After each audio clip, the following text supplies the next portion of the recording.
Welcome back, it's Zion from Uke On Demand, and this week we're teaching Holly and the Ivy.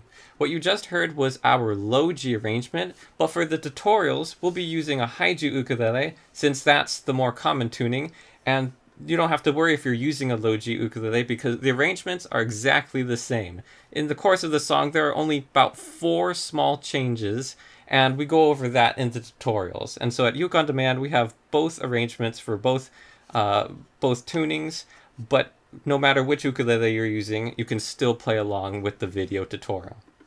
So to begin, we're going to start out in a G chord, which is the middle finger on the 2nd fret of A, ring finger on the 3rd fret of E, and index finger on the 2nd fret of C. And we're not going to strum it just yet. First, we're going to pick that E string by itself. Of course, we're getting a G note because our finger is there. And then we're going to strum the chord, but not the entire chord. We're just going to strum the top 3 strings, so G, C, and E. And then leaving the chords there, the fingers there, you're going to pick the E string twice by itself. And then the C string once. And now we get to release our fingers from this position. We're going to bring the pinky up to the 7th fret of A. We're going to pick that once, followed by the open E string.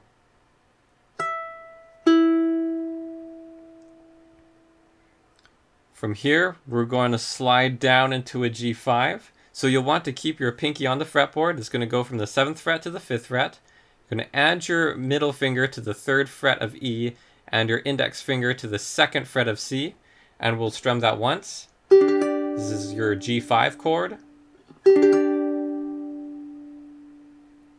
And when you do this chord, you're going to actually want to keep your index finger in a bar, because in a second we're going to need to pick the 2nd fret of A, and by doing a bar with your index, you can easily lift your pinky off and just pick that 2nd fret of A. So that's a little tip for the note that's about to come. But first we're going to pick, after strumming the chord, pick that C string. And then here's that 2nd fret of A we want. And then back to C string, and then pick the 3rd fret of E twice. Now before we do the second half of this first bar, let's go and play just those first 2 measures that we went over. Very slowly together, going to begin picking that 3rd fret of the E.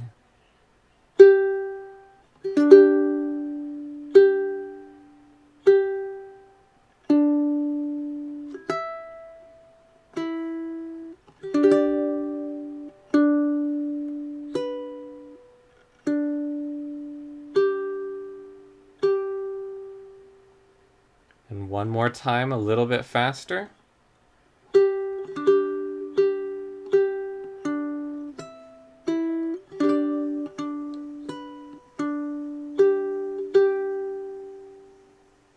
Now doing the rest of this bar.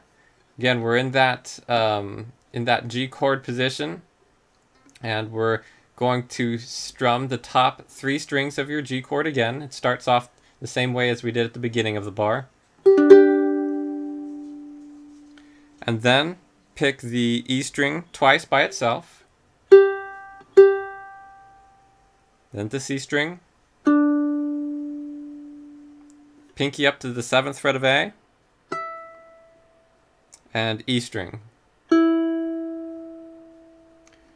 Now for this final measure on the screen, instead of going to a G5 like we did earlier, instead we're going to be going into a D chord, a barred D chord.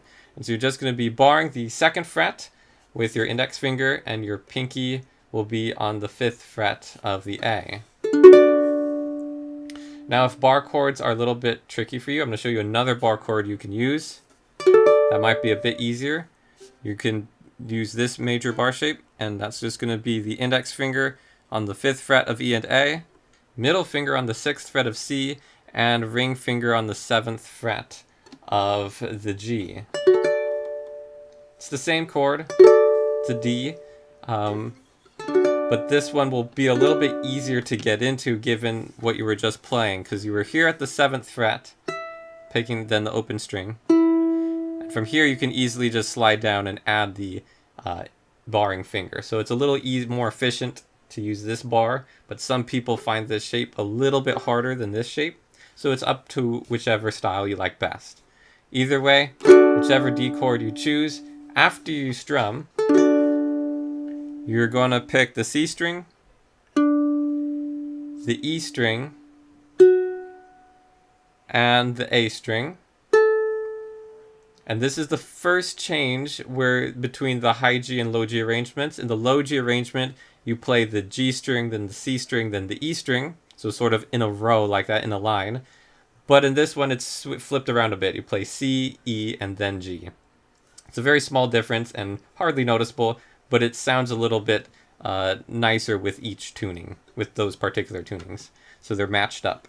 But either way, once you pick those strings, you're going to then pick the 5th fret of A, and then the 3rd fret of A. And that will launch us into the next part of the song, and so on. But first, let's go ahead, since we've learned this section, let's go back to the beginning of this first bar and play the entire thing together slowly. Starting with that 3rd fret of E.